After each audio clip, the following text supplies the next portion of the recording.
오늘 말씀을 전하기 전에 한 가지 말씀드릴 것은요.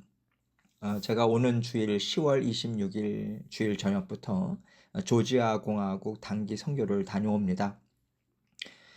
그래서 새벽 기도회 말씀을 업로드하는 것은 11월 11일 화요일부터 업로드를 하도록 하겠습니다. 또 그동안 다음 주 화요일부터 2주간 새벽 기도는 쉬고요. 그래서 계속해서 위에서 기도해 주시면 감사하겠습니다. 무사히 잘 다녀오고 또 구령의 열정으로 하나님께서 만나게 해 주시는 영혼들, 그들에게 예수 그리스도의 복음을 증거할 수 있도록 위에서 또 기도해 주시면 감사하겠습니다. 하나님 말씀 보도록 하겠습니다. 역대하 32장 16절로 19절입니다. 제가 읽습니다. 사네립의 신하들도 더욱 여호와 하나님과 그의 종 히스기야를 비방하였으며 사네립이 또 편지를 써 보내어 이스라엘 하나님 여호와를 욕하고 비방하여 이르기를 모든 나라의 신들이 그들의 백성을 내 손에서 구원하여 내지 못한 것 같이 히스기야의 신들도 그의 백성을 내 손에서 구원하여 내지 못하리라 하고 사네립의 신하가 유다 방언으로 크게 소리질러 예루살렘 성 위에 있는 백성을 놀라게 하고 괴롭게 하여 그 성을 점령하려 하였는데 그들이 예루살렘의 하나님을 비방하기를 사람의 손으로 지은 세상 사람의 신들을 비방하듯 하였더라. 아멘. 하나님은 하나님 자녀들의 머리 되십니다. 머리가 얼마나 소중해요? 모든 생각과 마음을 다스리고요. 육신도 다 주장을 하잖아요. 하나님께서 하나님의 자녀들의 머리가 되신다는 것은 결국 우리의 전부가 되신다는 뜻 아니겠습니까? 오늘 본문을 보면요. 하나님께서 머리 되신 남유다를 아수르 왕 사네립이 군사를 몰고 치러 왔어요. 이 북이스라엘은 이미 아수르 손에 넘어갔습니다. 그러니 조그만 나라인 남유다는 아무것도 아닌 거예요. 이제 너희는 우리 밥이다. 이 교만한 마음으로 어떻게 하면 남유다를 손쉽게 넘어뜨리고 점령할지를 생각한 거죠. 사네립 왕이 생각해낸 것이 무엇이냐면 남유다 백성들의 마음을 심란하게 만드는 거예요. 그래서 두려운 마음을 확 넣어주어서 낙심하고 싸울 기력조차 없이 주저앉아 버리도록 백성들의 마음을 마구 흔드는 일을 합니다. 그 흔드는 일이 무엇이냐면 하나님을 비방해요. 기가 막히게 머리가 좋지 않습니까? 지금까지 히스기야 왕과 남유다 백성들이 무엇으로 나라를 재건하려고 했었나요?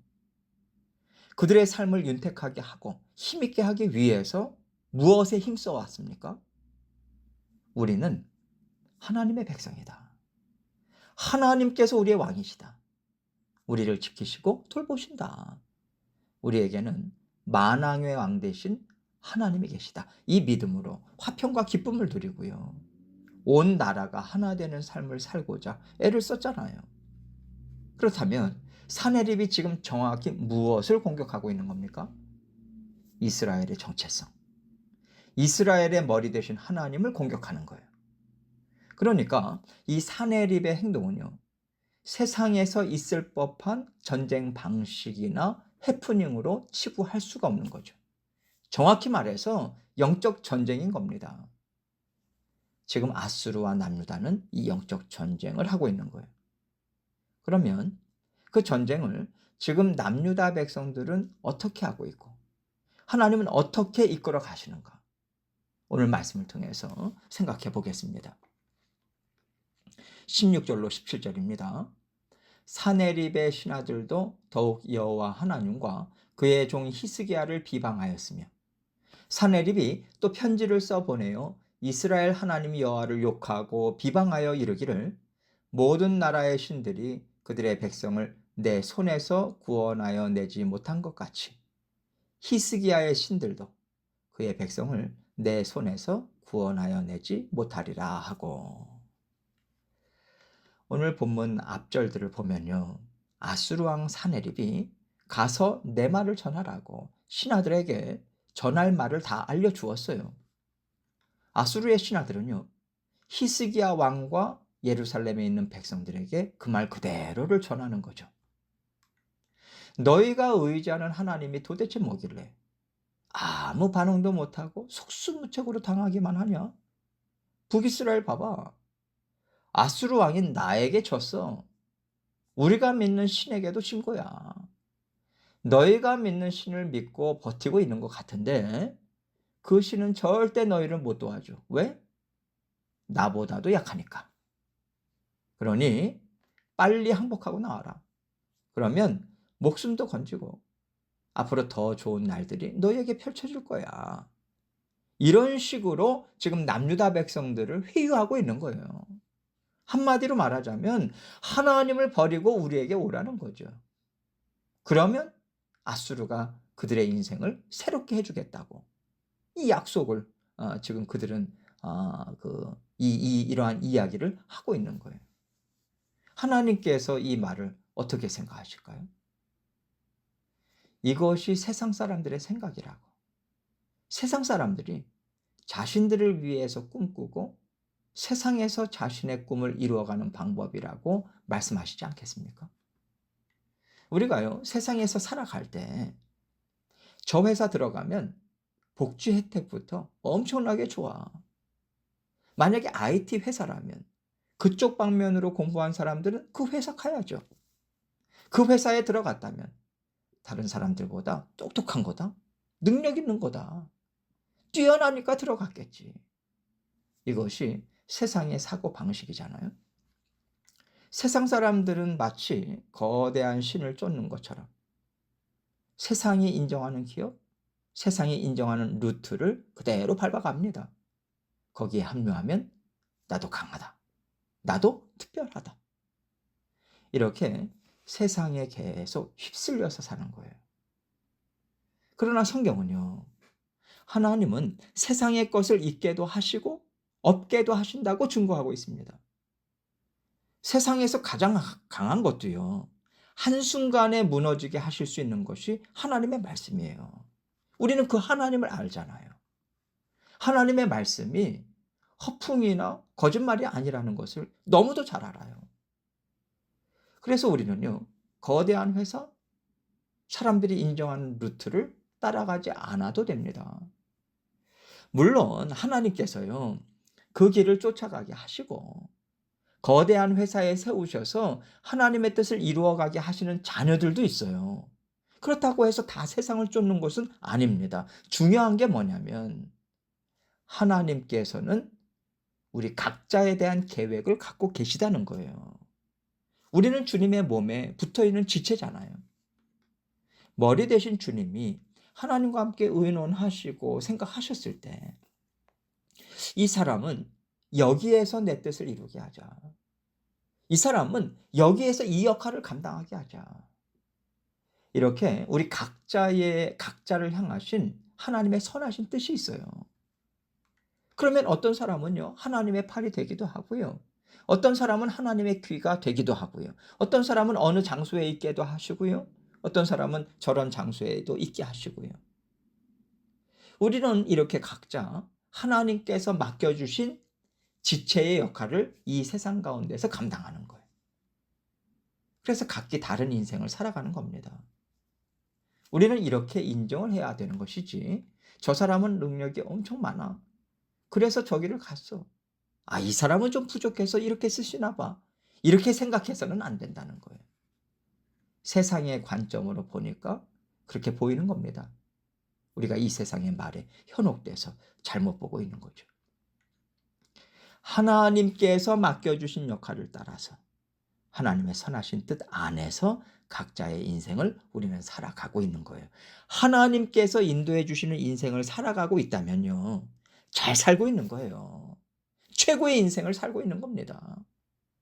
하나님께서 기뻐 받으시는 인생을 살고 있는 거예요. 그래서 다른 사람이 뭐라고 해도 만족하고 자부심을 갖고 기뻐하면서 살아야 되는 거죠. 이것이 믿음의 삶이고요. 하나님의 자녀된 삶이에요. 지금 히스기야 왕과 남유다 백성들은 이 마음으로 살고 있는 겁니다. 정말 작은 나라예요. 군사력 아수르에 비하면 아무것도 아니에요. 그런데 왜 버티고 있습니까? 우리는 하나님의 백성이다. 하나님께서 우리를 지키시고 돌보셔. 그러면 된 거예요. 하나님께서 살려주시겠다고 하면 우리는 살 수 있어. 이 믿음이 있으니까. 이것이 진짜 이 세상인 걸 아니까 버티는 거예요.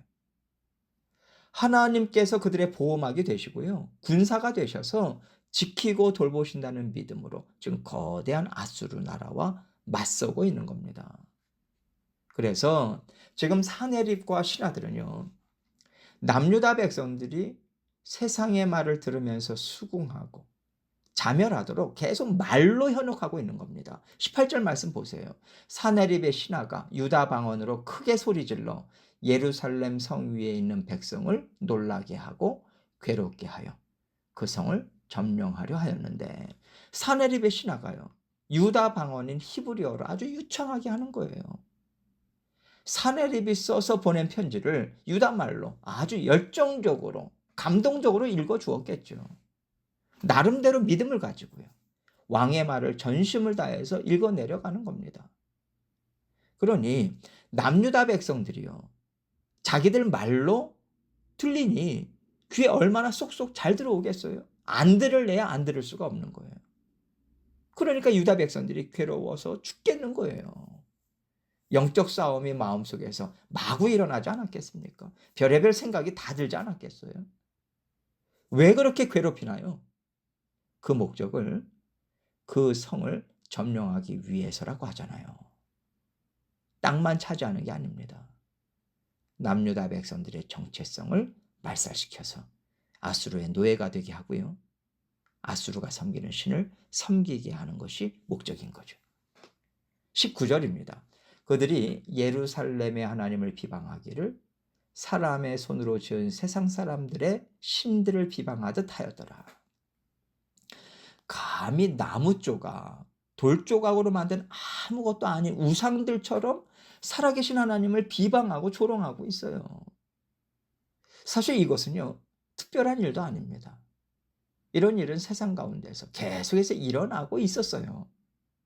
그럼에도 불구하고 하나님의 나라는 지금까지 이어지고 있습니다. 앞으로도요, 예수 그리스도께서 다시 오시는 그날까지 하나님 나라는 굳건할 거예요. 물론 그 형태는 좀 달라질 수 있습니다. 그러나 절대로 하나님의 나라는 망하지 않아요. 끊어지지 않습니다.